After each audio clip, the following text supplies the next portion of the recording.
ನಮಸ್ತೆ. ಈ ವಿಡಿಯೋದಲ್ಲಿ ಡಿವೋರ್ಸ್, ರಿಯೂನಿಯನ್ ಅಥವಾ ಎರಡನೇ ಮದುವೆ ಇದನ್ನು KP ಸಿಸ್ಟಮಲ್ಲಿ ಹೇಗೆ ಅನಲೈಸಿಸ್ ಮಾಡಬೇಕು ಅನ್ನೋದನ್ನು ಹೇಳ್ಕೊಡ್ತೀನಿ. KP ಸಿಸ್ಟಮಲ್ಲಿ ಒಂದು ಡೆಸ್ಟಿನಿ ಅನ್ನೋದನ್ನು ಕಂಡುಹಿಡಿಯೋದಕ್ಕೆ ಒಂದು ಜಾಗ ಇದೆ, ಇಂಪಾರ್ಟೆಂಟ್ ಜಾಗ. ಅದರ ಹೆಸರು ಕಸ್ಪ್ ಅಂತ ಹೇಳ್ತೀವಿ ಅಥವಾ ಕಸ್ಪಲ್ ಅಂತ ಹೇಳ್ಬೋದು. ಇದು ಬರ್ತ್ ಟೈಮಿಂಗಲ್ಲಿ ನಾವು ಪ್ರೆಡಿಕ್ಷನ್ ತಗೊಳ್ಳೋದಕ್ಕೆ ಸ್ವಲ್ಪ ಕಷ್ಟ. ಯಾಕೆ ಅಂತಂದರೆ ನಾವು ಅದೇ ಟೈಮಲ್ಲಿ ಬರ್ತ್ ಆಗಿರ್ತೀವಿ ಅಂತ ಹೇಳೋಕ್ಕೆ ಸಾಧ್ಯ ಇಲ್ಲ ಅಲ್ವಾ. 2 ನಿಮಿಷ, 3 ನಿಮಿಷ, 5 ನಿಮಿಷ ಹೆಚ್ಚು ಕಡಿಮೆ ಇರ್ತದೆ. ಕೆಲವರು ಅರ್ಧ ಅವರ್ ಕೂಡ ರೌಂಡ್ ಆಫ್ ಮಾಡ್ತಾರೆ. 4:45ಗೆ ಹುಟ್ಟಿದ್ದಾರೆ ಅಂತಂದರೆ ಅದನ್ನು 5 ಗಂಟೆ ಅಂತ ರೌಂಡ್ ಆಫ್ ಮಾಡ್ತಾರೆ, ಅಥವಾ 5:15ಗೆ ಹುಟ್ಟಿದರೆ 5 ಗಂಟೆ ಅಂತ ರೌಂಡ್ ಆಫ್ ಮಾಡೋದು. ಸೊ ಈ ಥರ ಟೈಮಿಂಗ್ಸ್ ವೇರಿಯೇಷನ್ ಇದ್ದಾಗ ಕಸ್ಪ್ ಅನ್ನೋ ಒಂದು ವಿಚಾರದಲ್ಲಿ ನಮ್ಮ ಡೆಸ್ಟಿನಿನ ನಾವು ಪ್ರೆಡಿಕ್ಷನ್ಗೆ ತಗೊಳ್ಳೋದು ಕಷ್ಟ ಆಗುತ್ತೆ. ಇಲ್ಲ, ನಮ್ಮ ಟೈಮ್ ತುಂಬ ಅಕ್ಯುರೇಸಿ ಇದೆ, ಡಾಕ್ಟ್ರ್ ಬರೆದಿದ್ದಾರೆ ಅನ್ನೋ ಒಂದು ಪಕ್ಷದಲ್ಲಿನೂ ಕೂಡ ನಾವು ತಗೊಳ್ಳೋದು ಸ್ವಲ್ಪ ರಿಸ್ಕೇ ಅದು. ಯಾಕಂದರೆ ರಾಂಗ್ ಪ್ರೆಡಿಕ್ಷನ್ ತೊಗೊಂಡು ನಾವೇನು ಮಾಡೋಣ ಅಲ್ವಾ. ಸೊ ಅದು ರಿಸ್ಕ್ ಅಂತಲೇ ತಗೊಳ್ಳೋಣ. ಯಾಕೆ ಅಂತಂದರೆ ಒಂದೊಂದು ಪ್ಲ್ಯಾನೆಟ್ಸ್ಗೂ ಒಂದೊಂದು ಟೈಮ್ ಇದೆ, ಟ್ರಾವೆಲ್ ಮಾಡೋ ಟೈಮ್ ಇದೆ. ಓಕೆನಾ. ಆ ಥರ ನೋಡಿದಾಗ ಈಗ ಮದುವೆ ಅಂತ ನೋಡಿದಾಗ ನಾವು 7ನೇ ಕಸ್ಪನ್ನು ಡಿಸ್ಕಸ್ ಮಾಡೋಕ್ಕೆ ಹೋಗ್ತೀವಿ 7th ಕಸ್ಪ್ಗೆ. ಸೊ ಅಲ್ಲಿ ಇನ್ ಕೇಸ್ ಜುಪಿಟರ್ ಇದ್ದಾರೆ, ನಾವು ಅಕ್ಯುರೇಟ್ ಇದೆ ಟೈಮು ಅಂತ ನಂಬಿದ್ದೀವಲ್ಲ, ಆ ಟೈಮ್ ಪ್ರಕಾರ ಜುಪಿಟರ್ ಇದ್ದಾರೆ ಅಂತ ನಾವು ತಗೊಳ್ಳೋಣ. ಇನ್ ಕೇಸ್ ನಾವು ನಮ್ಮ ಟೈಮಲ್ಲಿ 2 ನಿಮಿಷ ಆಚೆ ಈಚೆ ಇದ್ದರೆ ಆ ಜುಪಿಟರ್ ರಾಹುನೂ ಆಗಿರ್ಬೋದು ಅಥವಾ ಸ್ಯಾಟರ್ನ್ ಕೂಡ ಆಗಿರ್ಬೋದು. ರಾಹುವಿನ ಪೊಸಿಷನು ಬೇರೆ ಇರ್ತದೆ, ಸ್ಯಾಟರ್ನಿನ ಒಂದು ಪ್ಲಾನೆಟರಿ ಕಾಂಬಿನೇಷನ್ಸು ಬೇರೆ ಇರ್ತದೆ. ಸೊ ಪ್ರಿಡಿಕ್ಷನ್ನು ರಾಂಗ್ ಬರೋ ಚಾನ್ಸಸ್ಸೇ ಜಾಸ್ತಿ ಇರ್ತದೆ ಬರ್ತ್ ಹಾರೋಸ್ಕೋಪಲ್ಲಿ. ಆದರೂ ಕೂಡ ನಾನು ನಿಮಗೆ ಇವತ್ತು ಕಸ್ಪ್ ಅನ್ನೋ ಒಂದು ವಿಷಯನ ಅಲ್ಲಿ ಯಾವ ಥರ ನೀವು ಚೆಕ್ ಮಾಡಬೇಕು ಅನ್ನೋದನ್ನು ಕೂಡ ನಾನು ಹೇಳ್ಕೊಡ್ತೀನಿ. ಸೊ ಅದು ರಿಸ್ಕ್ ಫ್ಯಾಕ್ಟರು, ಅದು ಸ್ವಲ್ಪ ಇಂಪಾಸಿಬಲ್ ವಿಚಾರದಲ್ಲಿ ಸೈಡಲ್ಲಿ ಇದೆ ಅನ್ನೋದರಿಂದ ಅದನ್ನು ಸೆಕೆಂಡ್ ಡಿಸ್ಕಸ್ ಮಾಡೋಣ. ಸೊ ಪಾಸಿಬಿಲಿಟೀಸ್ ಇರುವ ಒಂದು ಜಾಗ ಆಗಿರುವ ದಶಾವನ್ನು ಫಸ್ಟ್ ಡಿಸ್ಕಸ್ ಮಾಡಿಬಿಡೋಣ.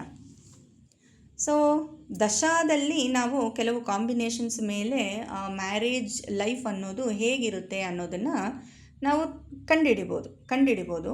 ಸೊ ಅದು ಡಿವೋರ್ಸಾ, ರಿಯೂನಿಯನಾ ಅಥವಾ ಸೆಕೆಂಡ್ ಮ್ಯಾರೇಜಾ ಅನ್ನೋದು ನಮ್ಮ ಡಿಸಿಷನ್ ಮೇಲೆ ಡಿಪೆಂಡ್ ಆಗುತ್ತೆ. ಓಕೆ, ನಮ್ಮ ಡಿಸಿಷನ್ ಮೇಲೆ ಡಿಪೆಂಡ್ ಆಗುತ್ತೆ. ಈಗ ನೋಡಿ, ಇಲ್ಲಿ ನಿಮಗೆ ನಾನು 1 ಅನ್ನೋದನ್ನು ಸರ್ಕಲ್ ಮಾಡಿದ್ದೀನಿ, 6 ಆ್ಯಂಡ್ 10 ಸರ್ಕಲ್ ಮಾಡಿದ್ದೀನಿ ಅಲ್ವಾ.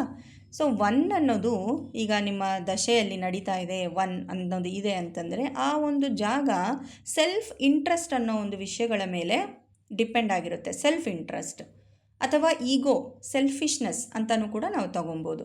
6ನೇ ಮನೆ ಅನ್ನೋದು ಲೆಸ್ ಇಂಟ್ರೆಸ್ಟ್, ಅಂದರೆ ಆ ಒಂದು ದಾಂಪತ್ಯ ಜೀವನ ಅನ್ನೋದೇನಿದೆ ಅದರಲ್ಲಿ ಕಡಿಮೆ ಇಂಟ್ರೆಸ್ಟ್ ಅಂತ ಹೇಳ್ತೀವಿ ಅಷ್ಟೇ. ಅದು ಹೈಲಿ ಬ್ಯಾಡ್ ಅಲ್ಲ.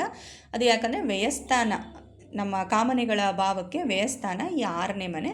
ಸೊ ಆ ಒಂದು ರಿಲೇಷನ್ಶಿಪ್ಪಲ್ಲಿ, ಆ ಒಂದು ಬಾಂಧವ್ಯದಲ್ಲಿ ಕಡಿಮೆ ಇಂಟ್ರೆಸ್ಟ್ ಇರುತ್ತೆ ಅಂತ ಅರ್ಥ. ಆ ಥರ ತೊಗೊಬೇಕು.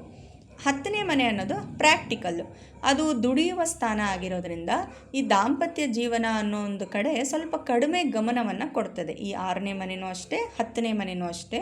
ಅದೇ ಥರ 10ನೇ ಮನೆ ತುಂಬ ಅಗ್ರೆಸಿವ್ ಬಿಹೇವಿಯರನ್ನು ಮಾಡಿಸುತ್ತೆ.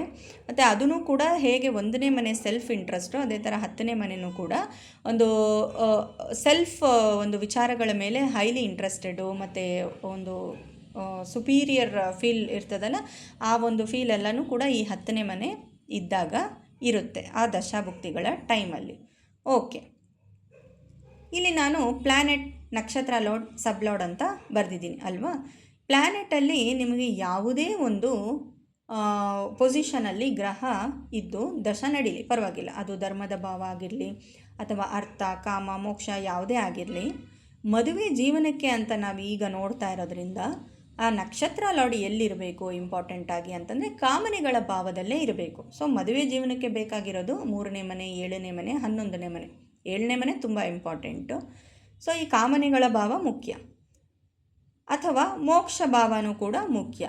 ಮೋಕ್ಷ ಭಾವ ಅಂದರೆ 4ನೇ ಮನೆ, ಹೋಮ್ ಸ್ವೀಟ್ ಹೋಮ್ ಅಂತ ಹೇಳ್ತೀವಿ. ಅದೇ ಥರ 8ನೇ ಮನೆ, ಅದು ಅನ್ಎಕ್ಸ್ಪೆಕ್ಟೆಡು. ಸೊ ಅದು ಯಾವಾಗ ಆ ಅನ್ಎಕ್ಸ್ಪೆಕ್ಟೆಡು 6th ಹೌಸು ಮತ್ತು 10th ಹೌಸ್ ಜೊತೆ ಬರುತ್ತೆ, ಆವಾಗ ಮಾತ್ರ ಅದು ಬ್ಯಾಡು ಅಥವಾ ಏನು ತೊಂದರೆ ಇಲ್ಲ. ನೆಕ್ಸ್ಟು 12ನೇ ಮನೆ ಭೋಗಸ್ಥಾನ. ಆ ಭೋಗಸ್ಥಾನ ಕೆಲವು ಗ್ರಹಗಳಿಗೆ ಒಳ್ಳೆಯದು, ಕೆಲವು ಗ್ರಹಗಳಿಗೆ ಬ್ಯಾಡ್. ಆವಾಗಲೂ ಕೂಡ 12ನೇ ಮನೆ 6, 10 ಜೊತೆ ಬಂದರೆ ಕೆಲವು ಗ್ರಹಗಳಿಗೆ ಬ್ಯಾಡ್ ಅಂತ ಹೇಳಿದ್ದೀನಲ್ಲ, ಅದ್ರ ಜೊತೆ ಬಂದರೆ ಬ್ಯಾಡ್. ಓಕೆ, ಸೇಮ್ ಸಬ್ಲಾಡಲ್ಲೂ ಅಪ್ಲೈ ಆಗುತ್ತೆ. ಸೊ ಇಂಪಾರ್ಟೆಂಟಾಗಿ ಅಲ್ಲಿ ಕಾಮನೆಗಳ ಸ್ಥಾನ ಬರೋದು ಉತ್ತಮ. ಭೋಗಸ್ಥಾನ ಕೆಲವು ಗ್ರಹಗಳಿಗೆ ಭೋಗಸ್ಥಾನ ತುಂಬ ಒಳ್ಳೆಯದು, ಆ ಗ್ರಹವಾಗಿದ್ದರೆ ಏನೂ ತೊಂದರೆ ಇಲ್ಲ. ಸೊ ಮೋಕ್ಷ ಸ್ಥಾನನೂ ಕೂಡ ನಾವು ಕನ್ಸಿಡ್ರೇಷನ್ಗೆ ತಗೊಬೋದು. ಓಕೆ, ಇದು ಗುಡ್ ಅಂತ ನಾವು ತಗೊಂಡಾಗ. ಸೊ ಈ ಥರ ಇದ್ದರೆ ಡಿವೋರ್ಸು, ರಿಯೂನಿಯನ್ನು ಅಥವಾ ಸೆಕೆಂಡ್ ಮ್ಯಾರೇಜು ಆ ಥರ ಒಂದು ವಿಷಯಕ್ಕೆಲ್ಲ ಹೋಗೋ ಒಂದು ಚಾನ್ಸಸ್ ಎಲ್ಲ ಕಡಿಮೆನೆ. ಓಕೆ, ನೆಕ್ಸ್ಟು ಬ್ಯಾಡ್ ಸೈಡು, ಈಗ ಡಿವೋರ್ಸ್ ಆಗೋ ಚಾನ್ಸಸ್ಸು, ರಿಯೂನಿಯನ್ ತಿರ್ಗಾ ಹೇಗೆ, ರಿಯೂನಿಯನ್ ಒಂದು ನಿಮಗೆ ಕಸ್ಪಲ್ಲಿ ಇರುತ್ತೆ, ಬಟ್ ಆದರೂ ನಾನಿಲ್ಲಿ ಹೇಳ್ಕೊಡ್ತೀನಿ.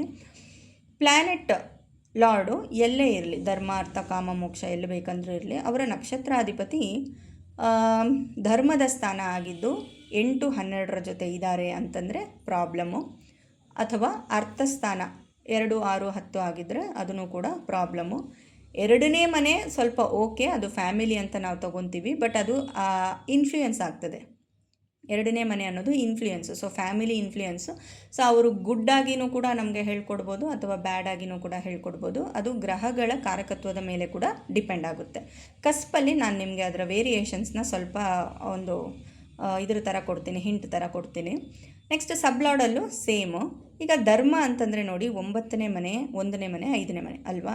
ಸೊ 9ನೇ ಮನೆ ಅಂದರೆ ಹಿರಿಯರ ಇನ್ಫ್ಲುಯೆನ್ಸು. ಎಷ್ಟೊಂದು ಹಾರೋಸ್ಕೋಪಲ್ಲಿ ನಾನು ನೋಡಿದ್ದೀನಿ 9ನೇ ಮನೆ ಇರುವಾಗ ಆ ಒಂದು ಜಾತಕರ ಮನೆಯ ಹಿರಿಯರು ಯಾರಿರ್ತಾರೆ ಹೈಲಿ ಇನ್ಫ್ಲುಯೆನ್ಸ್ ಮಾಡ್ತಾರೆ ಅವ್ರನ್ನ.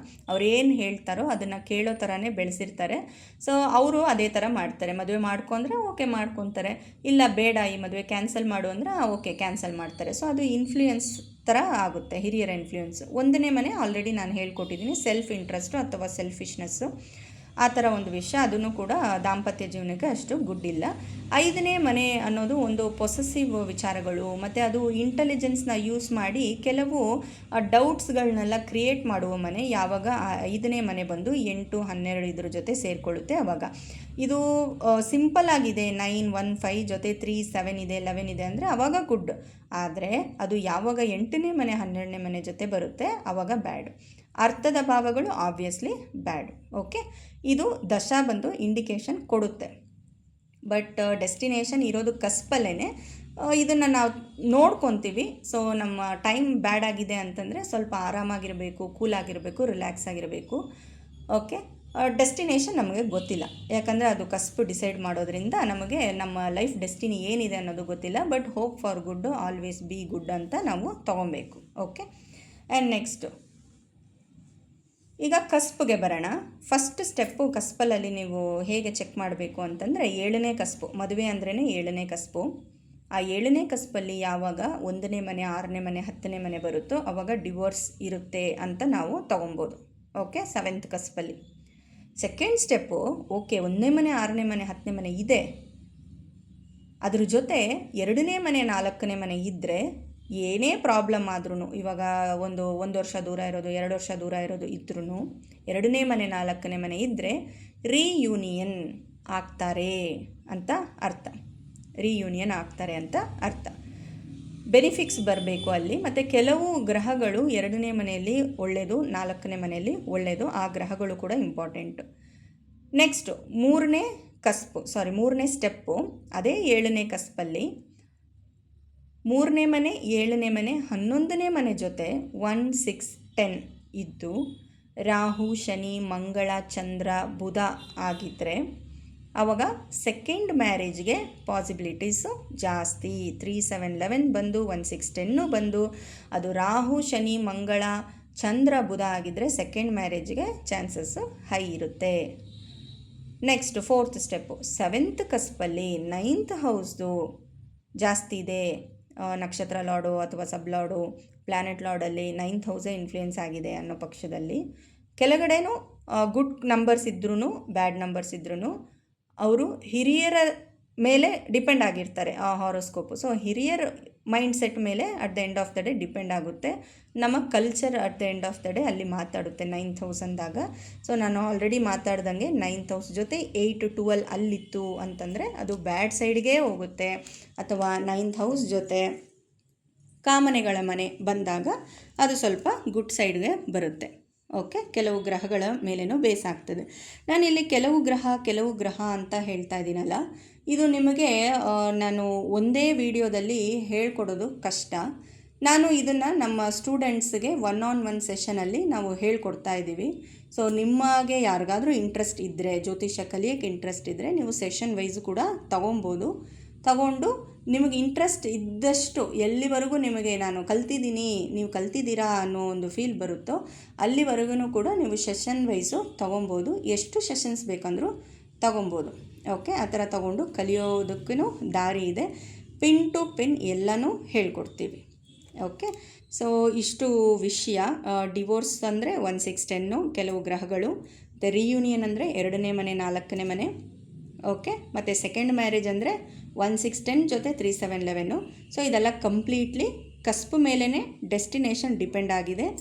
ಬಟ್ ನಾವು ಕಸ್ಪು ಅಕ್ಯುರೇಸಿ ಇಲ್ಲದೆ ಇರೋ ಚಾನ್ಸಸ್ ಇರೋದ್ರಿಂದ, ಟೈಮ್ ವೇರಿಯೇಷನ್ಸ್ ಇರುವ ಚಾನ್ಸಸ್ಸೇ ಜಾಸ್ತಿ ಇರೋದ್ರಿಂದ ನಾವು ದಶಾಗೆ ಬರ್ತಾ ಇದ್ದೀವಿ, ದಶಾಭುಕ್ತಿಗೇ. ದಶಾಭುಕ್ತಿಯಲ್ಲಿ ನಮಗೆ ಕಾಂಬಿನೇಷನ್ಸ್ ಬ್ಯಾಡ್ ಇದ್ರೂ ಕೂಡ ಕೆಲವು ಗ್ರಹಗಳು ಅಲ್ಲಿ ಒಳ್ಳೇದು ಮಾಡೋಕ್ಕೆ ದಾರಿ ಇದ್ದಾವೆ, ಕೆಲವು ಗ್ರಹಗಳು ಶಕ್ತಿ ಇಲ್ಲ, ಆ ಗ್ರಹಕ್ಕೆ ಒಳ್ಳೇದು ಮಾಡೋ ಶಕ್ತಿ ಇಲ್ಲದೆ ಇರುವ ಕಾರಣ ನಾವು ಕೆಲವು ದಾರಿಯನ್ನು ನೋಡಿಕೊಂಡು ಪ್ರೆಡಿಕ್ಷನ್ಗೆ ಹೋಗಬೇಕು. ಓಕೆ, ಇನ್ ಡೆಪ್ತಾಗಿ ಎಕ್ಸ್ಪೀರಿಯನ್ಸ್ ಮೇಲೆ ಪ್ರೆಡಿಕ್ಷನ್ ಬರ್ತದೆ. And at the end of the day ನಮ್ಮ ಡಿಸಿಷನ್ ಮೇಲೇನೂ ನಮ್ಮ ಮ್ಯಾರೇಜ್ ಲೈಫ್ ಅನ್ನೋದೇನಿದೆ ಅದು ಡಿಸೈಡ್ ಆಗಿರುತ್ತೆ. ಓಕೆ, ಯಾಕೆ ಅಂತಂದರೆ ನಮ್ಮ ಭಾರತದ ಕಲ್ಚರ್ ಅದು ಒಬ್ಬರಿಗೆ ಒಬ್ಬರು ಅನ್ನೋದು ನಮ್ಮ ಕಲ್ಚರು. ಸೊ ಡಿಸಿಷನ್ ಮೇಲೆ ಡಿಪೆಂಡ್ ಆಗುತ್ತೆ ಮ್ಯಾರೇಜ್ ಲೈಫ್ ಅನ್ನೋದು.